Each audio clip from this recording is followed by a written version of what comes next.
Journey into a Fairy Tale. On the bookshelf in Mark's room, there were several large collections of fairy tales, and these books of fairy tales were sad. Mark did not open them, did not flip through them, and did not ask his parents to read them.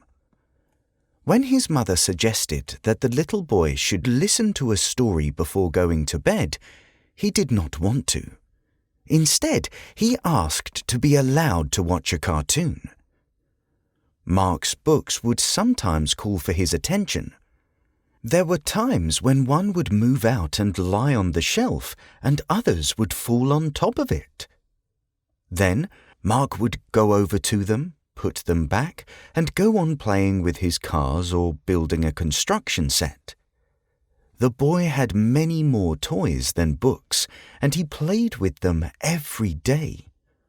One day, he became so absorbed in his game with the bus that he even decided to build a bridge for it. Without thinking twice, Mark took out a book and began to make a bridge with it.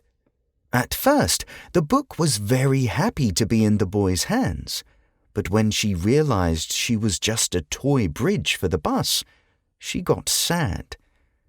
She dreamed that children would recognize the magical stories she contained, look at all her pictures, and turn her pages. Books love to be read or listened to by someone. His mother offered to read a short fairy tale every evening, but Mark still chose to watch a cartoon. One day, guests came to Mark's parents' house, and a girl named Martha was with them. This girl was kind and cheerful, and she and Mark quickly became friends. The boy was fascinated with his new friend. He showed Martha his room and his favorite toys. The girl looked at everything with great interest, but she was especially happy when she saw the books on the shelf.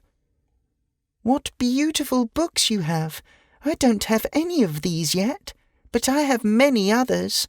I love leafing through them and looking at the pictures, and when Mummy and Daddy has time to read to me, it's a real treat. I lie down, listen carefully, and imagine all the things in the story. If my parents don't have time to read to me, they put on an audio story instead. Those are also very interesting, only the voice isn't my mum's. I'm already learning to read on my own, memorizing every letter. I want to read all the books in the world," Martha chirped excitedly. Mark, who was driving a small dump truck along a painted road, listened to his new friend in amazement. "Don't you watch cartoons?" he asked the girl. "I watch cartoons sometimes, but they're not as exciting. When I listen to a story, I imagine the princess in a completely different way, and the castle is bigger and a different color. And the trees in the forest are not the same as in the cartoon. They are the way I have made them up. A lot of things in cartoons are not how I want them to be. You can't make things up and fantasize as much with a cartoon. You're always shown the same thing, and I don't like that." The children played together for a long time that day.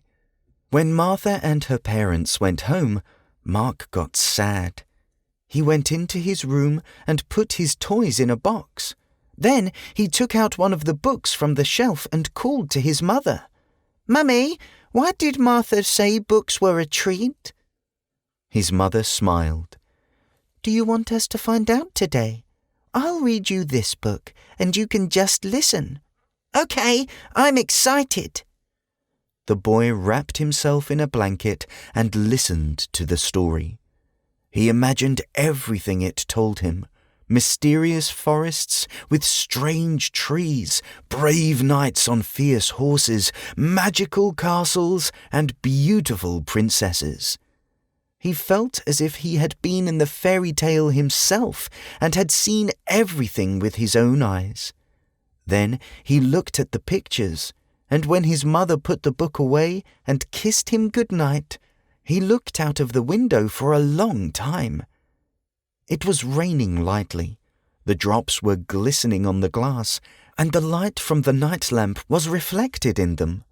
It was all very magical and festive.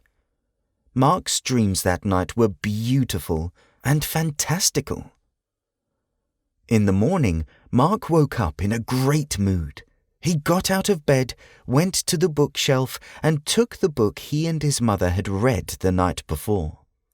He looked once more at all the pictures, gently stroked the rough pages with his small hands, and carefully put the book away. He would not be watching a cartoon that night.